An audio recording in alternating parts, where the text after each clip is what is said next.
forma a história da sua família e a relação entre seus familiares influenciam as suas emoções e até o seu padrão de comportamento? Jogar luz sobre essa questão é o principal objetivo da constelação familiar, criada pelo alemão Bert Hellinger, nascido em 1925. Da Alemanha, a prática se espalhou pelo mundo e recentemente foi incluída no SUS. Além da saúde pública, o Poder Judiciário também reconheceu a importância da constelação familiar, que vem sendo usada como estratégia para a solução de conflitos em pelo menos 16 estados do país. Ficou curioso? Quer entender melhor como a constelação familiar promove saúde? O nosso convidado explica a partir de agora. Olá, eu sou Álvaro Dantas, sou terapeuta e constelador familiar. Olá, Álvaro, seja muito bem-vindo aqui ao Ligado em Saúde. Obrigado, é uma honra estar aqui. A gente agradece e eu estou super curiosa para entender um pouco mais aí sobre a constelação familiar, né? Essa prática que foi incluída, agora está na saúde pública e é com muita felicidade que a gente apresenta mais uma prática para o nosso espectador aqui do Ligado em Saúde. Qual o objetivo principal da constelação familiar? A constelação familiar acaba oferecendo como objetivo uma visão que não é normal, não é natural, não é comum no dia a dia das pessoas, que é a visão sistêmica, né? E essa visão, essa percepção que a constelação traz no seu trabalho, muitas vezes ajuda as pessoas a entender por que elas têm determinados comportamentos, determinadas atitudes, doenças, dificuldades na relação, dificuldades de forma geral, tanto nas questões familiares, como nas questões da vida comum, da vida prática, no dia a dia, no trabalho, na escola, enfim. Então, essa visão, que é uma visão sistêmica, ela não é visível para a consciência pessoal, para as pessoas, né? Mas ela é uma visão entendida pela consciência ampla, que é a consciência do coletivo, a consciência da família. Ela está ali o tempo todo e o que a constelação faz é trazer para nós, para a nossa consciência pessoal, essa percepção. Quer dizer, a ideia é que se você traz algumas questões inicialmente invisíveis ou ocultas, se você traz essas questões à consciência, traz à tona, você vai ter uma melhora naquela questão que você está tendo dificuldade, naquele obstáculo seu diante da vida. Seria mais ou menos por aí? Mais ou menos por aí. Quando uma pessoa vem fazer uma constelação, ela vem com uma questão. Essa questão é algo de incômodo real na vida dela, que pode ser algo há pouco tempo ou da vida toda, né?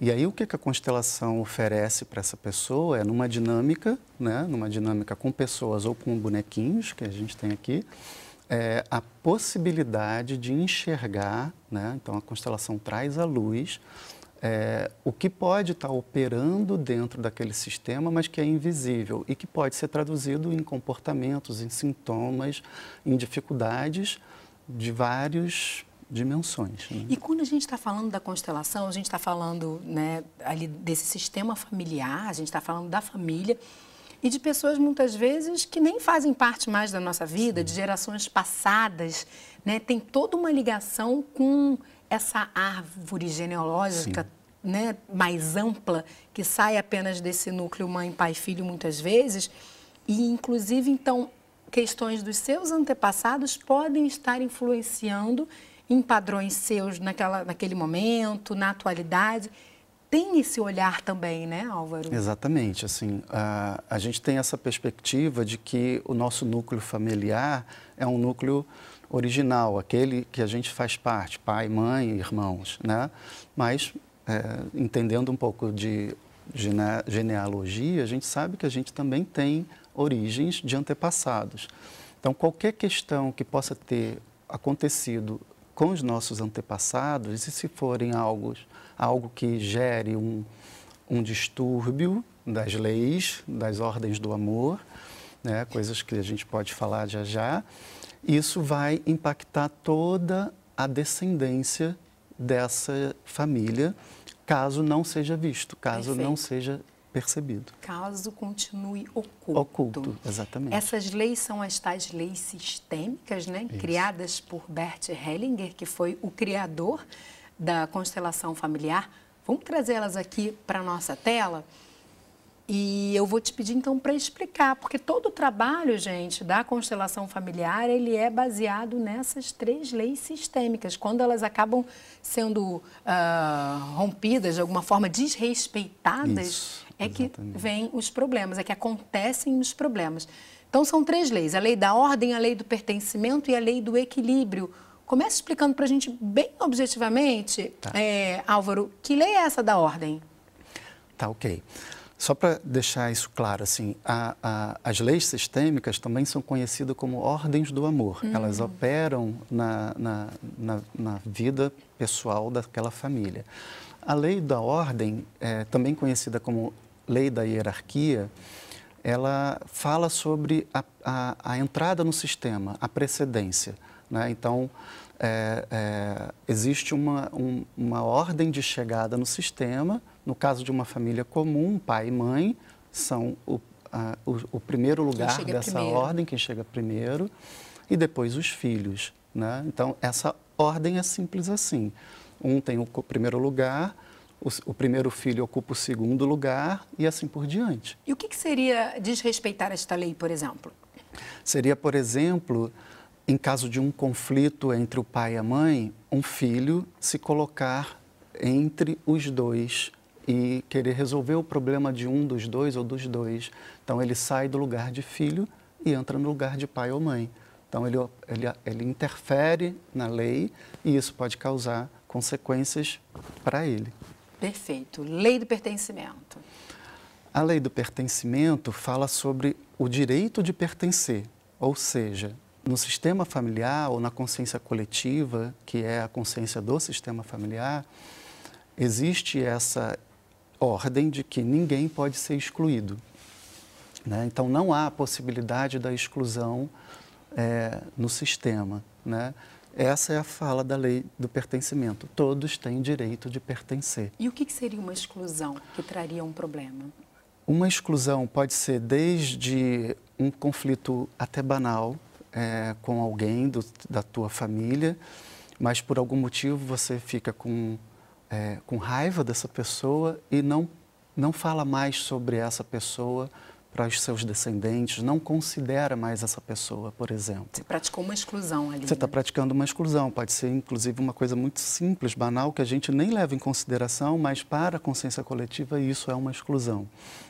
E pode ser algo mais grave, como a retirada mesmo de alguém do sistema por algo comprometedor. Por exemplo, alguém que é alcoólatra e traz muito distúrbio para aquela família e aí ele é colocado num asilo ou numa casa de repouso e é esquecido, né? Isso é uma exclusão.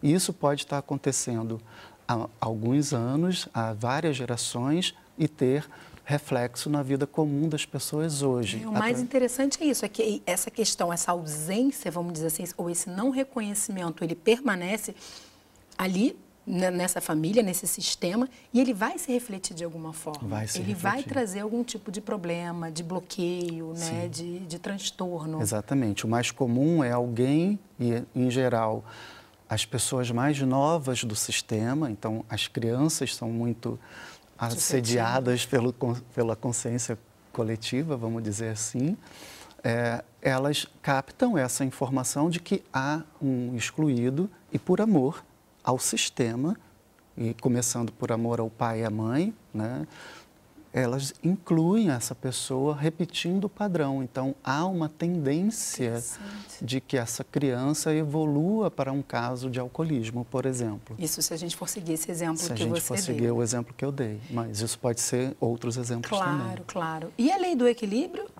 A lei do equilíbrio fala sobre a troca, né? A troca entre o dar e o receber. Então, ela tem 2 campos de visão, vamos dizer, entre pessoas de uma mesma relação, né, entre um casal, por exemplo, essa lei opera dessa forma. Se eu dou algo para alguém, essa pessoa pode receber isso porque ela deseja isso.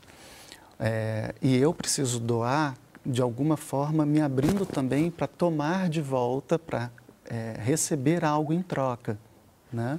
Se eu não faço isso, né, se alguma dessas situações estão em conflito, isso gera um conflito do equilíbrio, né? Se eu dou algo para alguém que essa pessoa não tem como me oferecer de volta, ou eu digo, não quero nada seu, eu me mantenho superior e ela inferior. Então, não há equilíbrio nessa relação. Entre os casais funciona assim. Entre pais e filhos, que é um pouco diferente, né? Porque os pais dão aos filhos algo que eles não têm como devolver, não imediatamente, que é a vida, né? Além da vida, dão um monte de outras coisas, né? Quem é pai, mãe, sabe, claro, né? Mas esses filhos, então, passam por um período muito grande como devedores desses pais, né? E se esses pais impõem alguma regra ou algum peso sobre isso, eles estão também, de alguma forma, facilitando a ideia de que são cobradores, né? E isso pode atuar sobre essas crianças, essas pessoas. E o interessante, né, é que para entender esses mecanismos, né, onde está esse bloqueio, qual lei foi desrespeitada, é que acontece a constelação em si. Exato. Vamos trazer, a gente tem umas fotos suas ali atuando também, né, e uma constelação acontecendo, a gente vê que essa é uma constelação, então, coletiva. Sim, é um grupo. É um grupo onde um caso foi levado, né, Álvaro? Isso. E vocês estão ali constelando, justamente trazendo à tona aquela história e as pessoas vão representando os papéis, né? Isso, exatamente. Funciona assim, né?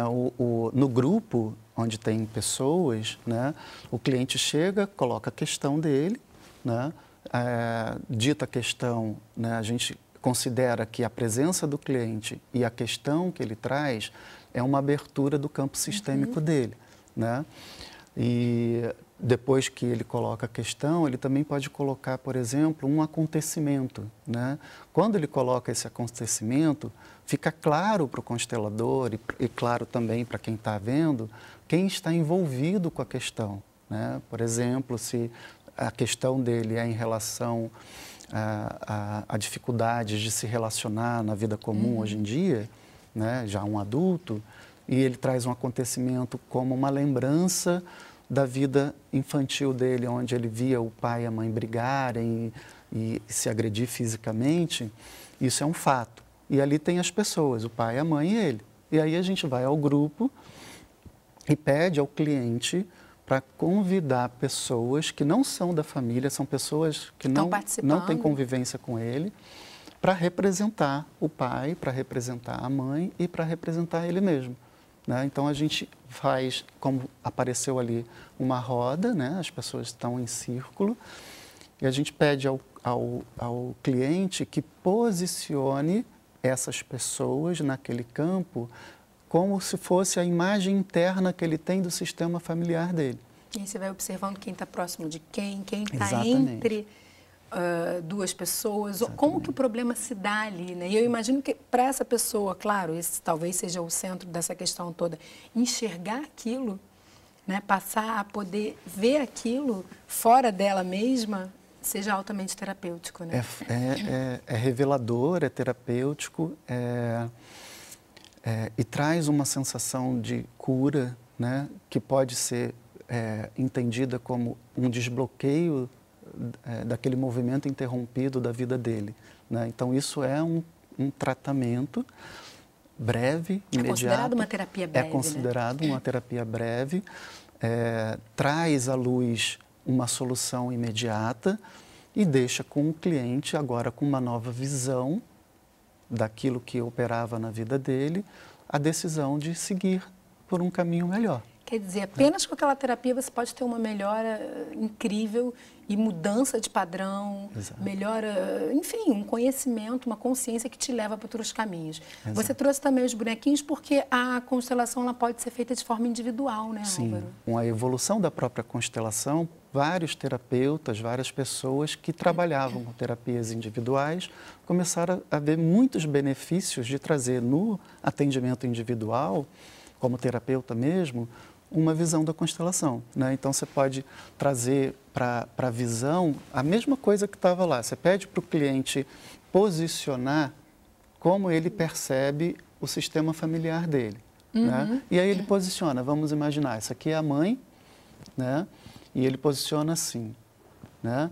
Esse aqui seria o pai, né? E ele posiciona assim. Então, dá para perceber aqui, vou tirar esses dois aqui, e vou considerar que esse é o cliente. E ele se posiciona assim.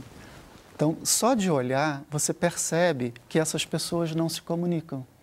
Essa mãe olha para um lado, esse pai olha para o outro, e o cliente está perdido olhando para os dois que não olham para ninguém, né? Então, esse movimento, essa percepção já é um campo de entrada para o problema, para a questão. E o constelador vai ajudando, né? No caso você, o terapeuta constelador familiar, vai ajudando essa pessoa a interpretar também tudo isso que ela mesma colocou, essas posições, essas distâncias, né? Muito bacana. Eu vou fazer um rápido intervalo. Tá bom. E a gente volta a conversar daqui a pouquinho com o Álvaro, falando mais sobre a constelação familiar. E no segundo bloco você também vai assistir a entrevista que nós gravamos com o juiz que levou a constelação familiar para o Tribunal de Justiça do Rio de Janeiro. Não sai daí, é já já.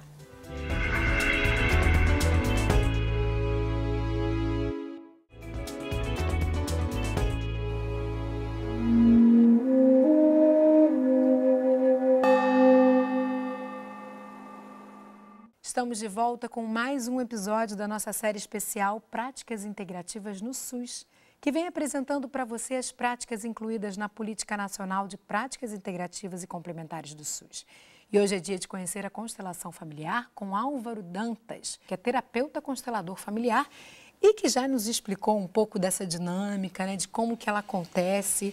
E agora, Álvaro, eu vou trazer aqui para o pessoal assistir uma entrevista que a gente gravou com o juiz que levou a constelação familiar para o Tribunal de Justiça do Rio de Janeiro por meio do projeto Constelações.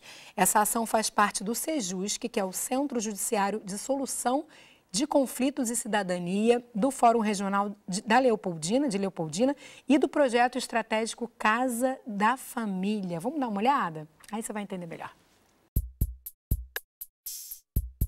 Mais indicado para a constelação familiar é o tipo de caso que envolve uma disputa de guarda, que tem alguma violência, que a temperatura das conversas das pessoas está muito elevada. Muita briga, pouca escuta. Esses são os casos típicos envolvendo crianças, casos que a gente entende mais urgentes para empregar a técnica da constelação familiar, para evitar que essa violência aumente. Participei por 2 vezes do encontro de constelação familiar por conta de um processo de violência doméstica e pensão alimentícia e guarda. A constelação, ela para mim foi trazer à tona o sentimento que envolvia a relação com o pai da minha filha. Inconscientemente, eu estava privando a minha filha de um direito que é dela, de conviver com o pai, e eu não me dava conta disso. Em termos de números, que é um dado meio incontestável, aqui no Poder Judiciário nós temos 86% de acordos celebrados, ou seja, de cada 100 casos, 86 as pessoas conseguiram chegar a um entendimento e não houve julgamento pelo juiz, ele só homologou o acordo. E mais, mesmo nos casos que nós não fizemos acordo, ou seja, em que houve julgamento, houve mais adesão das pessoas àquela sentença. Não houve uma burla, um não cumprimento, uma resignação, não quero cumprir isso. Eu nunca imaginei, né, que eu fosse ter esse acolhimento, essa acolhida dentro de um fórum. A gente tem a visão de filme, né, o juiz batendo o martelo e encerra o caso.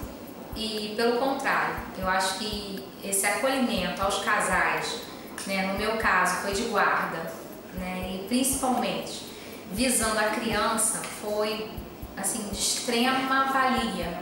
E quando eles começaram a prática, né, é como se fosse um teatro naquele momento. Então, as pessoas percebendo, chorando e se percebendo naquele local, né, no lugar do outro, foi muito bom. Eu tenho 20 anos como magistrado no Rio de Janeiro e sou usuário do sistema de justiça e posso dizer a você que a gente tem duas formas de exercer essa função. A forma clássica, burocrática, que é entrar, dar sentença e sair. E tem a outra forma, que é a forma que eu gostaria que tivesse para mim, por isso eu faço. Que é eu entrar no judiciário, olhar as pessoas, os seres humanos que estão sofrendo na minha frente e dar a eles um pouco melhor o meu trabalho. Eu e muitos juízes pensamos, a gente tem que devolver algo melhor em termos de uma política pública humanizada que receba, reconheça e respeite as pessoas. A constelação familiar está inserida nessa ideia, na ideia de que é possível o juiz fazer algo melhor, não no sentido de fazer o mesmo, mas fazer um pouco diferente para olhar para o ser humano. Muito bom, né? Que recurso, né? Gente, e tem tudo a ver, né? Maravilhoso contar com esse recurso e os dados não deixam dúvidas de que está sendo eficiente e mudando a vida das pessoas para além daquela sentença. Sim. Queria que você falasse um pouquinho da formação desse constelador e do papel dele ali, né? Que eu acho que uma coisa tem a ver com a outra. Tá bom. A formação do constelador familiar passa por um processo de imersão, vamos dizer assim, que são divididas em módulos, onde essa pessoa vai ter, esse grupo de pessoas vai ter contato com as questões básicas, os conteúdos indispensáveis para que você faça um processo de trabalho, né? Então, são métodos, são conteúdos fundamentais, né? Então, tem muitos formadores no Brasil. E a formação é diretamente com esses formadores? Não tem uma escola ou algo? Não. A formação é aberta, né? Então, as pessoas que têm mais contato com a formação ou que oferecem isso são as pessoas que estão mais antigas na constelação, né? Que já têm 12, 20 anos de prática, né, e de estudo, né, e daí eles oferecem. E é preciso ter uma formação específica para se tornar um constelador familiar? Não é preciso ter uma formação terapêutica, não é preciso ter uma formação na saúde, né, visto que a constelação está caminhando para várias áreas, como o direito sistêmico, nas escolas, por exemplo, nas empresas, né? Então, tem muitos gestores que fazem curso de constelação para aplicar na dissolução de conflitos em empresas, né? Então, não é necessário que se tenha uma formação específica. E o que aparece muitas vezes é que pessoas que têm uma formação na área empresarial conduzem trabalhos mais ligados a isso, e quem tem mais formação numa área de saúde, por exemplo, vai caminhando mais para isso. Como é que você enxerga essa inclusão no SUS? O uso da constelação familiar na saúde pública? Eu acho sensacional. Acho que é um recurso que vem para a humanidade, né? E estamos falando de pessoas e de sistemas, né? Para ajudar a mostrar ou a aliviar questões que podem estar ocorrendo na vida dessas pessoas há muito tempo. Então, quando a gente pensa em SUS, estamos pensando muito na saúde, né? E aí não estamos falando só da saúde do usuário, mas da saúde de todas as pessoas que estão envolvidas com isso, né? Até mesmo os médicos, os terapeutas, as pessoas todas que estão envolvidas com aquela questão, né? Então, eu acho incrível que o SUS esteja aberto para isso. Acho que a constelação pode prestar um bom serviço aos profissionais do SUS, né, no sentido de questões que são insolúveis até com uma terapia ou com uma medicação, podem emergir como solução depois que essa pessoa entende que ela está repetindo um padrão, por exemplo, e que se ela incluir aquela pessoa no coração dela, ela não tem mais por que repetir aquele padrão. Ela pode seguir a vida dela, e daí aquilo que opera na vida dela, que pode ser uma doença de 10, de 40 anos, não tem mais motivo para se apresentar na vida daquela pessoa. Quer dizer, além de você trazer mais qualidade de vida e mais saúde para aquela pessoa, você também tira a sobrecarga do sistema. Eu entendo que sim. Porque, sem dúvida, isso vai impactar no estado de saúde, Eu entendo né? que sim. Na questão emocional e trazendo mais saúde, mais harmonia para aquela comunidade também como um todo, Exatamente. né? Para quem está ali naquele território. Álvaro, muitíssimo obrigada. A gente chegou ao finalzinho do programa. Foi um prazer te escutar e aprender mais sobre a constelação familiar. Eu que agradeço, muita honra poder estar aqui falando desse trabalho e conhecer aqui todos vocês. Muito obrigado. Até a próxima. Até a próxima. E o Ligado em Saúde de hoje termina aqui, mas no nosso site você pode rever este programa e também os outros que nós já fizemos. E para enviar sugestões de tema, você pode entrar em contato pelo e-mail ligado@canalsaude.fiocruz.br ou então pode ligar para a gente pelo 0800 701 8122, a ligação é gratuita. E você também pode falar com a equipe do programa pela nossa página no Facebook. Vai lá e curte. Eu te encontro no próximo Ligado em Saúde. Até lá!